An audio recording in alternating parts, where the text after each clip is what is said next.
What's up, everybody? This is Kyron Williams with the Los Angeles Rams running back. I'm super excited to see you guys at the Fantasy Sports Summit. Hey, it's Rashid Shaheed, and I'll see y'all at the Fantasy Sports Summit, August 21st. Can't wait. Welcome to the show, guys. Happy Thursday. Got an exciting one here for you with Tim, a.k.a. The Bald Man. What's happening, Tim? Not much. How's it going, man? Dude, I'm excited, man. There's so much going on here. A lot of bad stuff, I would say, in the news here for some players, some injuries and stuff. I want to talk about some guys that are in some, I would say, compromising, questionable situations and questionable quarterbacks. Injury potential here. Guys like Jahmyr Gibbs, Jefferson, with Sam Darnold. I want to talk about some suspect players here. Should you draft on them? Should you pass on them? We got about 7 players here. We're going to do a deep dive. Also get you guys caught up on the news. There's a lot going on here with the news and Breaking Brad. He's ready to go. So, Tim, there's a lot going on, man. And I guess, we're so close to the season, and some people are just either drafted or getting ready to draft. I did a quick poll last week on how many people have drafted. I think only 11% have drafted. So we're getting right into the thick of things. So I want to make sure you guys are making the right decisions when you're looking at people like Jahmyr Gibbs and Jefferson, so you guys can make an educated decision. So, Tim, a very important episode, draft or pass, players to avoid, boom or bust. We're going to dive into it. Are you ready to rock? I'm ready to rock, brother. Let's hit it. Dude, I'm excited. Before we get into this, guys, this is very, very important. We are 1 week, less than a week away from the Fantasy Sports Summit. Grab a ticket to the summit and 16 rounds. 16 rounds is the ultimate game changer. It's going to give you all the optimal players drafted in each round. I'm telling you guys, this will put you light years ahead of the sheep, guys. As soon as you get 16 rounds, you're going to get an email, access to all my players to draft and all the players to avoid as well. Printable cheat sheet, which I update till the season starts. And you guys got to get a ticket to the summit. It's a virtual online podcast. Tim's going to be there. Kyron Williams going to be there. Pat Frymuth, Rashid Shaheed, Frank Gore Jr., Tajay, Trey Benson. You get entered for a PS5 giveaway. This is massive. Grab your ticket, guys. 6 days away. Online conference. Tim, are you pumped up? I am so excited. Tim can't contain the excitement. You could tell. One guy said I am too grumpy in the last episode. You know what? I mean, sorry, F you. That is funny, man. They're like, that guy's grumpy. Get him off. Get him off. I am like a grumpy old man, but actually, I love to laugh. I don't care. That's funny. I'm the naysayer. That's the problem. I don't like Tim. He's the sheep. People are saying a lot of stuff about you, man. It's kind of true. I am kind of sheepish, but that, I just look at things with common sense. Joe's a little more of a risk taker. I'm a safer. Yeah, he likes to play it safe here. Speaking of playing it safe, nobody's been safe from the news lately. Let's get right to it. Breaking Brad, where are you? We now have breaking news. We now have breaking news. We now have breaking news. I like it when he says it 3 times. It builds up the suspense and the excitement, okay? So there's a lot going on. I don't even know where to start. I'm going to start right here with something simple that just happened yesterday. Matt Stafford, hamstring, left practice early Wednesday, August 14th because of hamstring tightness. Dude, it's like hammies everywhere. Everybody's got a... Tim, I think you and I have a hamstring injury just from listening about hamstring injuries. I'm getting a hamstring injury, honestly. I don't even think I have a hamstring anymore. I think it's just disappeared. So is this going to be a concern? I don't know, man. Like, there's a lot of fantasy implications here because Sheepses are telling you to draft Puka round 1, and you got Cooper Kupp coming off late round 2, early round 3. Some fantasy implications if Stafford goes down or is out for multiple weeks, that could ripple down. And I already told you, Matt Stafford is kind of that over the hill part of his career. So, like, do we really trust Stafford moving forward? Do we trust Puka having another pinnacle year? So many question marks. That's why I'm kind of fading Puka coming off that pinnacle year. But that's a whole other discussion. We could have included him on this list at this point, but it's a little tightness. I'm not really concerned. We shouldn't be too concerned, right, Tim? With hamstrings? Yes, you should. Yes. You should. I was actually going to say you should talk to Dr. Scott about this, man. But every time we've heard about hamstrings, they are lingering. They are reoccurring issues. It's a problem. Yeah, it could be a problem here. All right, moving on to other news here. Very, very important. Jordan Addison, he had an ankle. He hobbled off. It was an ankle thing. suffered an ankle injury during practice on Wednesday, but the injury was not to believe to be serious. So from the time we record this Wednesday night. It's out here for you guys for the first thing Thursday morning. I don't know if any other news is broken out, but it was an ankle injury, could linger. Now, we're going to talk about him in regards to draft or pass shortly. I don't want to spend too much time on this, but obviously a risk when you're getting hurt. And then not only that, you've got this pending DUI, potential suspension. I'm assuming he's going to miss at least 3 games. Is kind of my guesstimation here on this, but I want to bring that up, okay? So Jordan Addison, a bit of a question mark. Also, this came out yesterday, but we've got to address it. We're going to talk about Jefferson as well. All this news kind of, flows into our show here, Tim, but Justin Jefferson, JJ McCarthy, and the fantasy impact there, he's out. It was a torn meniscus. They went in to operate. They wanted to see how bad it was when they operated. It was a full kind of cleanup in there, damage done, out for the season. And I believe that was the bright spot for Justin Jefferson this year, because I'm not really sold on Sam Darnold, which we'll talk about in a second here. So JJ McCarthy out, Addison banged up. The Vikings are an absolute disaster right now. I'm talking absolute disaster, okay? Other news here, breaking Brad. Alvin Kamara had a back issue. He's also experiencing back tightness. Oh, my back is tight, man. I can't play. Like, it's crazy. My back tightness, hamstrings. Everybody's like taking some time off here. Is that going to linger into the season? Nobody knows, but I'm personally out on Kamara, Tim. I feel his pain, though. I mean, I'm pushing a little bit more age than he is. So you want to talk back problems? I'm your guy.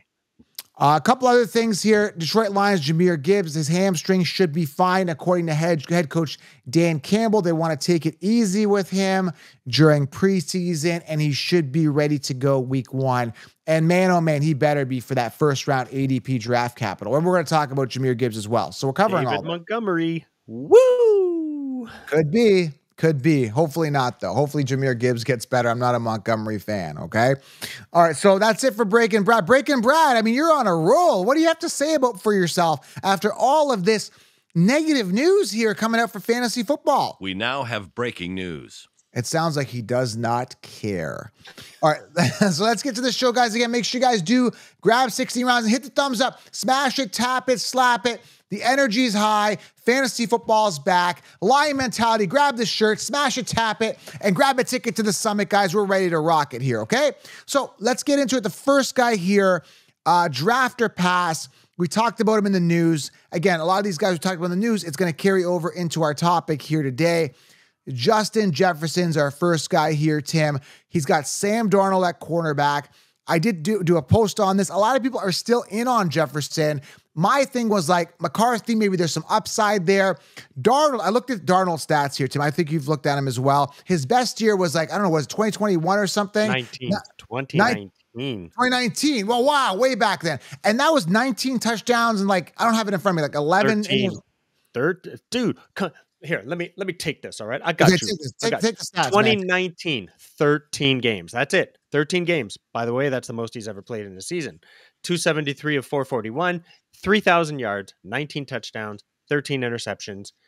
Now, people are going to come in and they're going to say, yeah, but he had ass receivers. Yes, he did. Yeah. But guess what? He is an ass quarterback. Shut up. Oh, man. I've been telling you all offseason, Justin Jefferson. Not because of him, but because of what's around him. Well, listen, the good news is for him, if Addison's out, he's going to have some suspension time. We know Hawkinson's out for pretty much half the year. He's going to get force-fed. The problem is, Tim, he's going to get a lot of double coverage. So, honestly, the way that I see the Vikings, if I'm planning against the Vikings, I just got to stop one person, and that's just Justin Jefferson. You can triple cover him. They've got nobody else to throw to. Literally nobody else to throw to. So, that being said, it's going to be obvious. Force feed Justin Jefferson as much as you can. How accurate those passes coming in from Sam Darnold are going to be, who knows? That's the one thing that's going for Jefferson is there's nobody else there. So from a sheer volume perspective, he can still be viable. But for me, just for the fact that Darnold has had years to wow me, the guy, his max season was 3,024 yards. I'm like, he can't. Or was it 3,000 or 4,000, something like that? He can't throw past 3,000. Yeah, he can't throw past 3,100 yards. Like, that's crazy. So I don't trust him, man. I don't trust him. Their running back situation is suspect. They got Aaron Jones, who's washed up because he didn't finish it last season. They got Ty Chandler. This offense sucks. Like, I don't know what to tell you, okay? And at the end of the day, man, it's like round 1 draft capital. I'm going running back round 1. I'm out on Jefferson. Let me know what you guys think in the comments. Smash it, tap it, hit the thumbs up, guys, below, and let us know in the comments. Are you drafting? Make this interactive. Draft or pass Justin Jefferson. What are you guys doing? So it sounds like Tim and I are both passing on him. Absolutely. Hard pass. Hard pass, Justin Jefferson. Let's move on to the second guy. Addison's the next guy. Why don't we just talk about him? Looming suspension. The guy, I don't know, that DUI, looming suspension. Now we got this injury we talked about here in the news. Is that going to be a concern? Is that going to linger? Like I said, the coach is saying, it's not an issue. They're saying that it was an ankle, minor. Maybe it's a sprain, probably going to be a sprain. It's, again, most of these guys having these minor injuries, hobbling off, and they're going to be good to go. Or can it linger? Or is it... My concern is, what if it's worse than it really is and they just don't let you know? And then, that's another thing, missing more time. So let's just say it is worse than it really is, which is probably not. Let's say he misses a week or two, or they ease him in. Week 1 or 2, they ease him in, or he's out. That's 2 weeks. And then now you got to contend with, the possible looming suspension. We don't know, how long that's going to be for the DUI. So he's out 5-6 weeks. And any player missing time, potentially, even with a looming suspension, I'm out on. And I got, for all you guys that got 60 rounds, he's in there as an option, but I'm taking him out. I'm taking him out tonight. Okay. He's out, but Jimmy just messaged me. He's like, why is Addison in there? I'm like, dude, I'm not drafting him. He did look attractive a little bit because there's some upside with McCarthy, but all this changed. So Addison will be out of 16 rounds. Okay. Yeah, I'm out on him. Tim, are you taking any risk with Addison at all? Hard pass again. You're out. If this was baseball, it'd be like, you're out of there. Why are you out on him, Tim? I mean, he's good. Do I really have to go into it all again? Did we not just discuss it with Jefferson? Yeah, man. It's not even just the player. So in this case, it's not just Addison, and in Jefferson, it's definitely not just Jefferson because he is a superstar. But man, oh man, what a crap team. There is nothing there that I find attractive. You're all out. But what in their right mindset? Well, I guess because they drafted JJ McCarthy. That's why I was going to say, why would you even start Darnold? Like, they have no other options. That's how 30+ million people in the United States, and all you can come up with is Sam Darnold as a starter on a 32 team league. Did you say 30 million in the States? Please tell me no. It's like 350 million, 380 million. Like, it's crazy high. But I had a Biden moment where I got my numbers messed up. 350 million, 30 million, 1,000. 350, 100. I had a moment there. So anyway, yeah, I am completely out on Addison. Completely out. Okay. Next guy here, Jahmyr Gibbs. Draft or pass? Okay, this one again, hamstring injury could linger into the season, Tim. That's going to be a problem. And then I've already had issues with Jahmyr Gibbs. And the big issue was, again, drive 1 comes out. You drafted him round 1. First drive, you've got David Montgomery coming out. And that's going to be enough for me to say, man, I'm turned off. So I'm telling everybody, if you want Jahmyr Gibbs, make sure you guys combo him with somebody else early, like a Saquon or something. So you have 2 running backs to cover yourself. But the way that it's looking right now, again, the coach says he's going to be ready for week 1. Do I believe Dan Campbell? I mean, they're looking for any excuse to bench Jahmyr Gibbs. They love David Montgomery. They're going to put him out on the first drive. And all of a sudden, you draft Jahmyr Gibbs round 1 or early round 2. Let's say his ADP drops to round 2. And then Montgomery comes out for the first one. And then, he stays out for the second play. Hold on a sec. Third play. Montgomery's up for the third. Where's Jahmyr Gibbs? Oh, I remember that hamstring injury. They're easing him in. And that's really going to sting, dude. That's really, really going to sting. To me, no matter what, these guys are a 1-2 punch. Jahmyr gets the edge for more volume. He's going to get a little bit more. But Montgomery is there, and Montgomery is very capable, and he is going to get the red zones, like you say. If there's any problem with Jahmyr Gibbs, it's a concern for sure. So to me, if you're grabbing Gibbs, you better be looking to grab Montgomery as well. That's a handcuff you definitely want to have. And if you're passing on Gibbs, hell, you might want to pick Montgomery up later anyways. Montgomery is looking a little more attractive right now. But again, I'm still out on Montgomery. this is going to be a disaster here. We don't want to hear this news from Jahmyr Gibbs, but it's better now than in week 1, right? Where he was definitely going to miss time. He's got time to heal. We just got under a month to go. And I think, 3 weeks could be better. They're going to take care of him, man. He's got the best doctors. He'll be good to go. But I don't think his ADP's dropped too much. Still going to have to pay that, early first round, second round pick as far as I know right now. Okay. All right, moving on to more question marks here. Let's talk about CeeDee Lamb here, Tim. I mean, there's a possible holdout here, but from what I understand, that they're not close to an agreement, but they're going to work something out according to news sources. So CeeDee Lamb, very expensive, top 3, top 4 pick, all fantasy drafts, coming off an astronomical pinnacle year. Nothing's really changed to indicate a decline here, other than maybe a pinnacle year and this contract holder. They got to do something for him, right, Tim? He's their only offensive weapon that's viable these days. Exactly. He has to be paid. Right now, there is nobody exciting in Dallas. So people are going to say Dak Prescott. You know what? I like Dak, but come on. He's getting up there too, and he's not really that superstar anymore. He's still got the name attached to him, but he's not what he used to be. CeeDee Lamb really right now is the draw for fans, I think. So you've got to pay him. You can't have him sitting down. You can't have him disgruntled even. You can't give him a crap contract.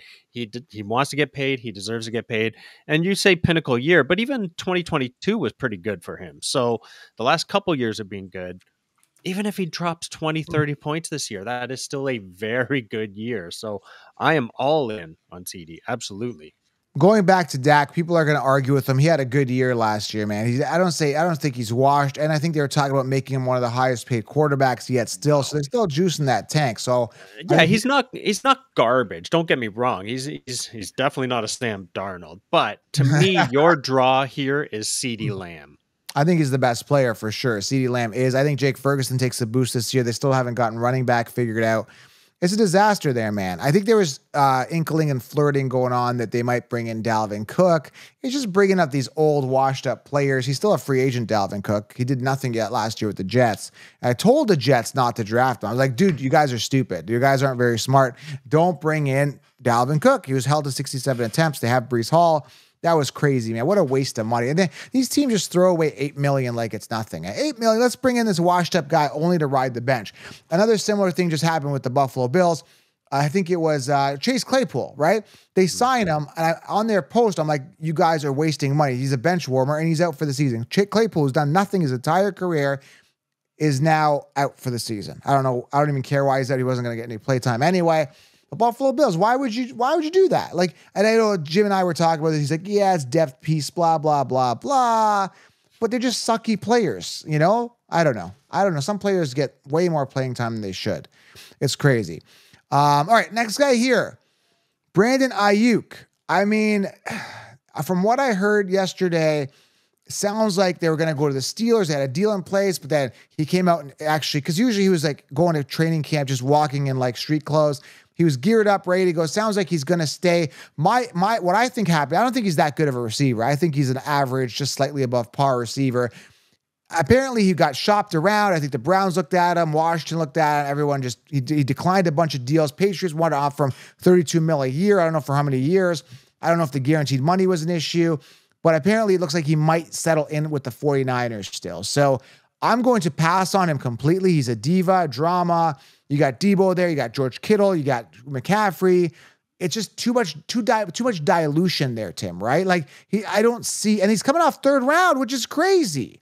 Crazy. I'm not doing it, Tim. I'm not doing it with this guy. Yeah. Let's put it this way. If Ayuk left the team, who gives a rat's ass? They don't need him. They don't need him. CMC is the superstar. He's easily replaceable on San Francisco. Yeah. It's not even a concern. Let him go or pay him and let him sit. Let him sit for a couple games and spank his bottom. Like, bad boy, stop trying to get more. He's not that superstar. He doesn't deserve top money. No, and like 105 targets, Tim, last year. Like, what is all the hype with this? And he's sitting at like the Chiefs just love this guy. I don't know what it is about him. They just love him. They like take him off of San Fran, and he's just an average receiver. wide receiver 15 ahead of so many other wide receiver ones. Like, he has no business being a wide receiver 15 with only 105 targets last year. Are you nuts? There's so much target dilution there. And that's going to the same conversation that I'm having, Tim, with Nico Collins. 109 targets last year. Now you add Diggs, and then you add Dell coming back from injury. He's ready to go. Like 109 targets without Diggs last year. And then you bring in Diggs and a healthy Dell, and Dell was banged up. And you think that Nico's worth a second round pick? Again, this is where I think, like, again, it's just, I know it's just, it's garbage. It's BS. These guys are going to bust at their ADP. So Ayuk is another pass. And for that matter, everyone we've talked about has been pretty much a pass. Again, Jahmyr Gibbs, I wouldn't mind comboing him. And then we talked about CeeDee Lamb. I still think he's viable, but Ayuk's a pass too. I got a couple more here, Tim. Malik Neighbors here. He was dealing with an injury. I can't remember what injury it was. What was the injury? I don't know. An ankle injury. Oh, yeah, it's an ankle sprain.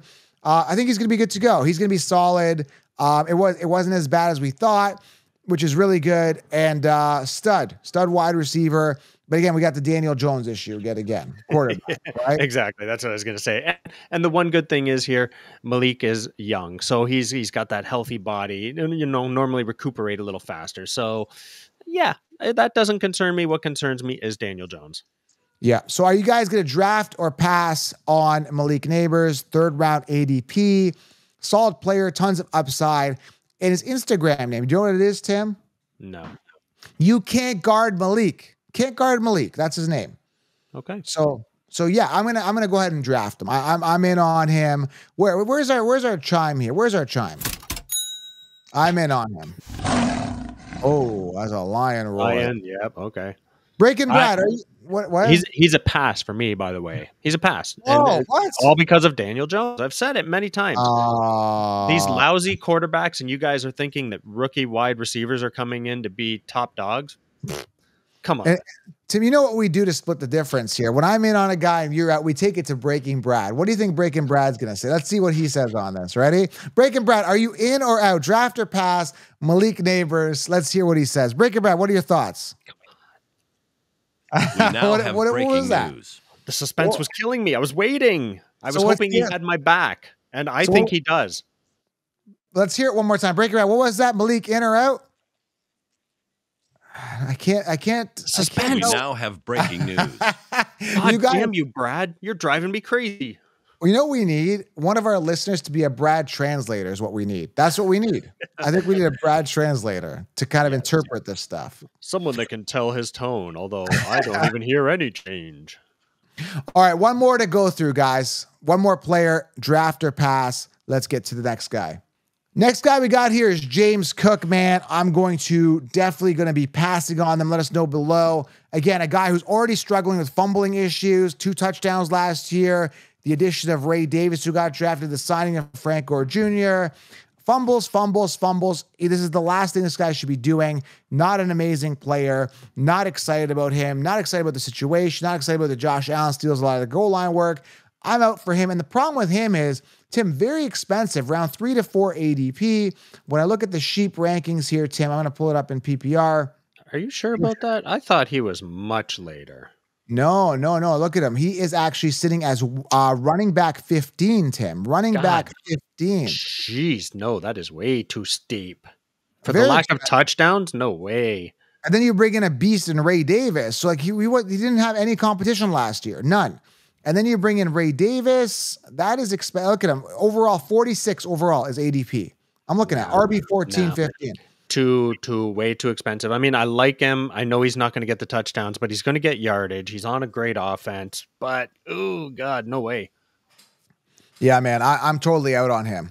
Going back again, I was just reading an article, a couple of people posting about Justin Jefferson, how he still did well with Nick Mullins last year. I just want to wrap this episode up.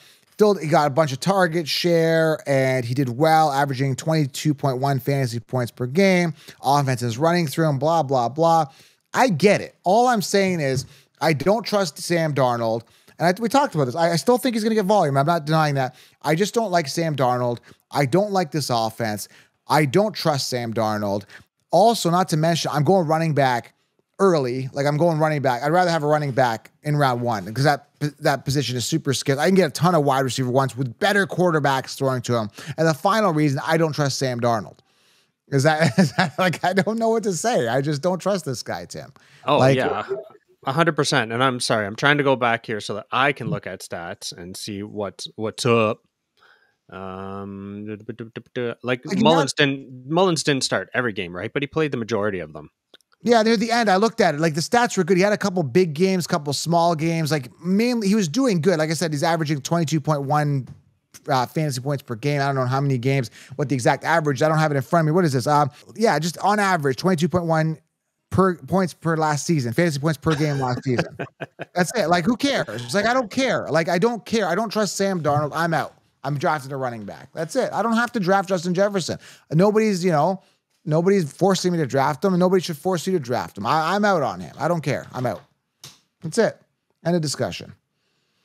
All right, Tim, anything else you want to say here, man? Draft or pass? These guys have questionable situations. Like, I mean, at the end of the day, man, you want to limit the red flags that your players have when you draft them. It's that simple. And these guys have a ton of red flags around them. It's that, like, avoid it. Don't get involved. Yeah. Well, I mean, why would you risk high? I mean, there's always a risk, but why would you risk a high pick that has all these red flags? A Justin Jefferson, for example, fantastic player, but give him a real quarterback, and I'd be through the roof with him. But right now, no, it's too high of a price. Yeah, I don't know, man. I'm going running back round 1, like I said. So, anyways, guys, hope you guys enjoyed the episode here. Again, we're just trying to get your mind thinking, moving, get the neurons firing. And if there's red flags around a player, and a lot of them, just be cautious and make sure you have a backup plan. For backup plan to do that, grab the 16-round draft solution and grab a ticket to the Sports Summit, guys. Wednesday, August 21st, 7:30 Eastern, it's all online. That's it, Tim. Hope you guys have an outstanding day. Every morning here, we're going to be here 7 a.m. and at 8:30 lives. And of course, join the Patreon group for the in-season for patreon.com/FF Counselor for in-season content. That's it, Tim. Thanks for coming on, man. Get off my lawn. What does that even mean? That's a grumpy old man thing to say. I was trying to sign off with the grumpy old man. Get off my lawn. Bastards. All right, Tim. Thanks, guys. Have yourself an outstanding day. We're up.